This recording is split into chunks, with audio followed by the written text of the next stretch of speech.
Hey, what's up, you guys? My name is Malik with Really Rockin' Reviews. Can we just take a moment, just breathe in, and just appreciate life? You know, um, I feel like that's what I really took away from this album from Thundercat. When talking about this project, Thundercat actually goes on to say the album's about love, loss, life, and the ups and downs that comes along with it. The thing I love most about this album, and I love about a lot of artists, is just their evolution as an artist. The growth within the music really reflects on themselves and how they've grown as a person. You know, and I, for one, just I appreciate that, especially the fact that he's kind of paving the future generation to appreciate like modern jazz and psychedelic funk fusion, and it just opens the door for a lot of artists to try new things, and it gives them kind of like an inspiration. Plus the guy, look at this guy. Just come on, you can't. How can you not like this guy? He gives off this like golden child. I don't know, for different odd people. You know what I mean? Like, I feel like Tyler was that back in the day. He was kind of like the head leader, and now this dude's kind of taking over the mantle in a good way. He seems really likable. Like, he gives off this positive like energy, and you can't help but not like this dude. I appreciate that.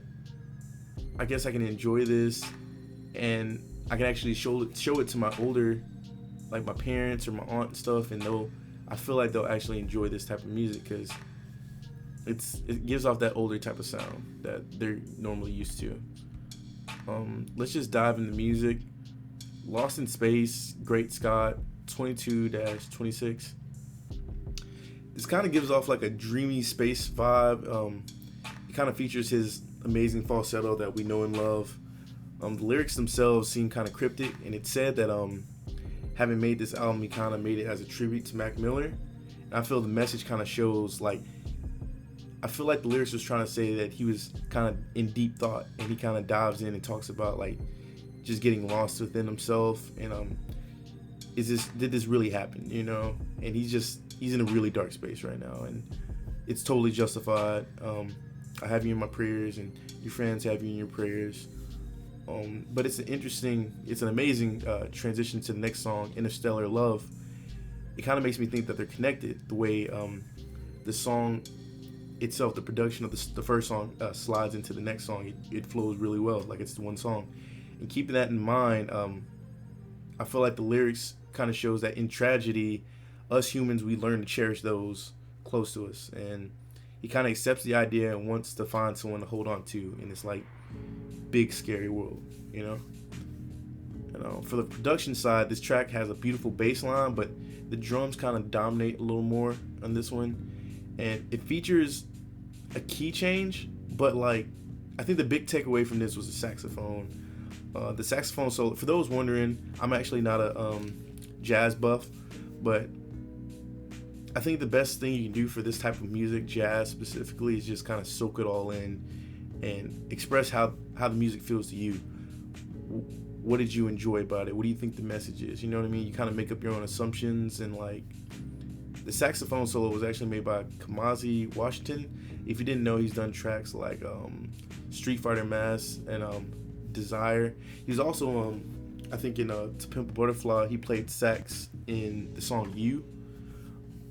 You could kind of feel the rise in emotion as it goes up the scales, and it felt extremely powerful, and like, it was a really amazing track. I Love Louis Cole is the next track. This track was actually produced by Thundercat and the guy Louis Cole himself, they're both under Brain Feeder, that label.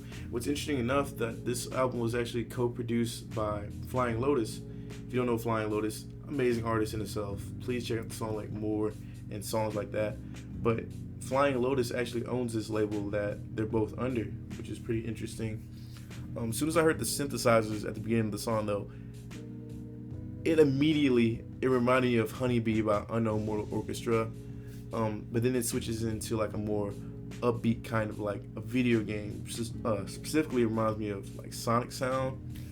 The lyrics are pretty straightforward. He's just appreciating being with his friend and making memories with him. He's just being thankful, thankful that he has this company, and it's like vice versa for whenever Louis Cole does his part. Black Walls. Yo, before we even dive into this track, can we just appreciate the amazing like powerhouse production they had for this song. Like this was a star lineup. Okay, so you got Flying Lotus.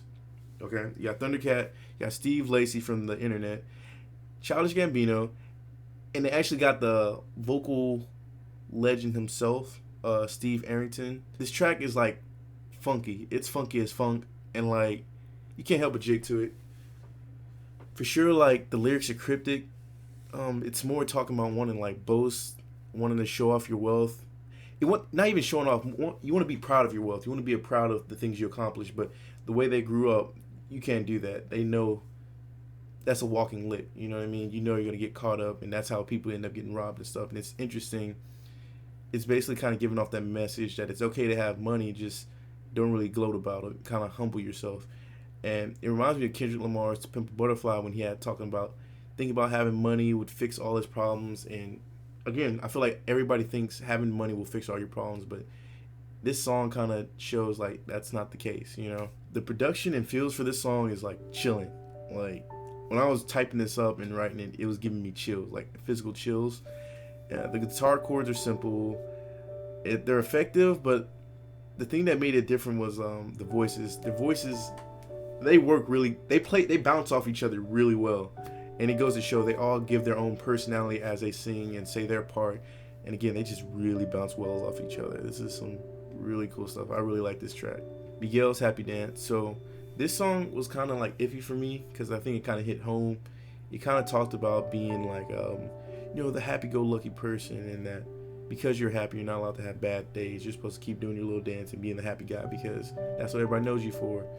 And it's interesting how it shows that positive people are like, they feel like they're obligated to hide how they actually feel so others don't worry. And it kind of gives off like a positive message just to keep on going on. Like, these are just bad days, you'll get through them. So that was pretty interesting. How Shui. So I just want to start off by saying Shui, oh my gosh, it's okay. This, if you didn't know, this is from the Flash TV show. I'm Shui, you're Shui, we're Shui, baby. And one of the characters made it up. They're from the future, and they say, "Oh, this is what the cool kids say." It's just like saying, "Oh, that's pretty cool. That's so Shui." And I think it's like kind of interesting, like that he named it this. I feel like he named this the title, just saying, "Hey, look at me. Look what I can do with my bass." You know, this song is really short, and it's pretty fast tempo, but it's interesting modern take on jazz. Thundercat really just showcases his skills as a bassist. If you didn't know, he's been playing since he was 5, and it sucks I can't really particularly explain this track because I never really like listened to like jazz like that. But from what I'm sounding is, it's the speed. You can hear the speed of how fast he's playing. It's like, it's really interesting. Funny thing.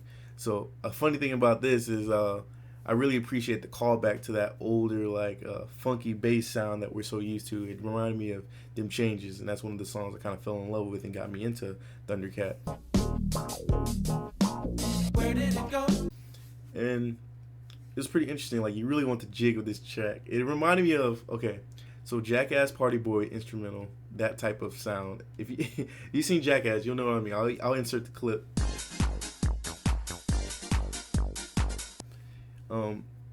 The lyrics, they kind of like talk about getting drunk with a girl, and he wants to have fun and have a good time with her, but he doesn't want to get too drunk because he doesn't do anything he wants to regret.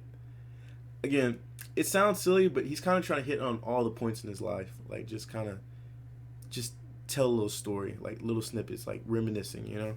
So the song Overseas, the lyrics of this song was pretty interesting. It was kind of like the previous song. He wanted a girl really badly, and he was just letting her know, like, hey, I'll meet you wherever. What's up? Like, I'll fly wherever to meet you. And it's interesting because the pilot was the comedian Zach Fox. He's known for the booty math. I don't know if you've ever heard of that, but I like his talking part in it because he kind of describes and leads into the next song really well. He's just talking about describing how Thundercat was wearing and stuff, and it leads really well into the song Dragon Ball Durag, which this is definitely my favorite song. This is definitely my favorite song because it really showcased who Thundercat is. He's this goofy little kid, all right, and he's hilarious and he's nerdy, but he's so good. It's like his lyrics, he's showing like, hey, I can be goofy and still be like sound amazing. Like he did a visual for this song. You should definitely check it out. I'll put the link in the description. But the lyrics are kind of like a self boast of him trying to impress some girls and like just hit on them. And the thing that makes this song so good is it's got an earworm. Whenever he says like do rag in the song, it's like, I know it's stupid, but it's so good, and it's kind of like an earworm. Like I'll catch myself singing that at work. I'll just randomly say it, you know. How I feel. So this one was strictly just Flying Lotus and Thundercat, and it was filled with like a satisfying like background vocals, like just a bunch of different effects, like pleasing to the ear, and I think that's what made it so good. It's like a simple track, and it's just really satisfying to the ear to listen to. So King of the Hill. This was produced by Flying Lotus and Thundercat again, but it also includes the group Bad Bad Not Good. If you haven't heard of them before, I definitely recommend listening to the songs Time Moves Slow and In Your Eyes. Those are two really good tracks that I like by them that I knew. And the intro, it was honestly giving me like a trap type vibe, like the intro of a trap song. And overall, it was in a minor key and it was dark tone. And the harmony in this was pretty amazing. The thing that I can appreciate about this track is that I love when artists makes a song in like a minor key, because it kind of shows off their skill. Like, hey, we can kind of make this darker, but it's still like a bop, you know. It kind of reminds me of Kali Uchis's "Just a Stranger" that she did with Steve Lacy.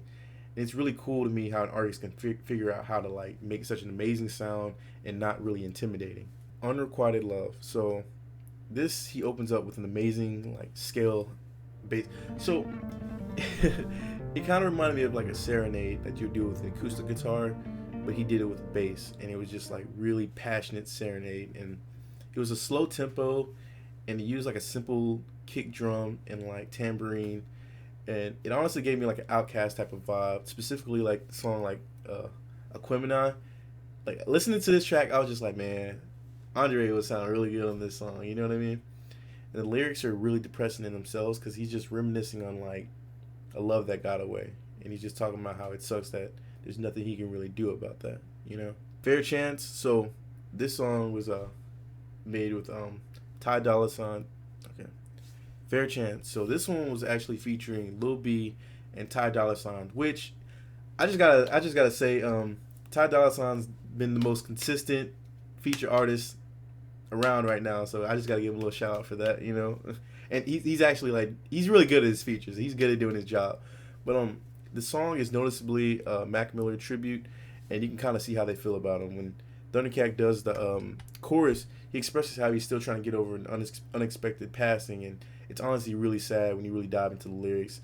And Ty basically does the same. He plays on Mac's old lyrics, Hurt Feelings. The lyrics go, and everybody is strange. That's just a game. Everybody tripping, throwing it away. We was getting lifted, now we're getting paid. So he matches it and says, it ain't no game no more. We were just getting lifted yesterday. Now we reminiscing the yesterday. And it's also a response to another Max song, I think Small Worlds. And I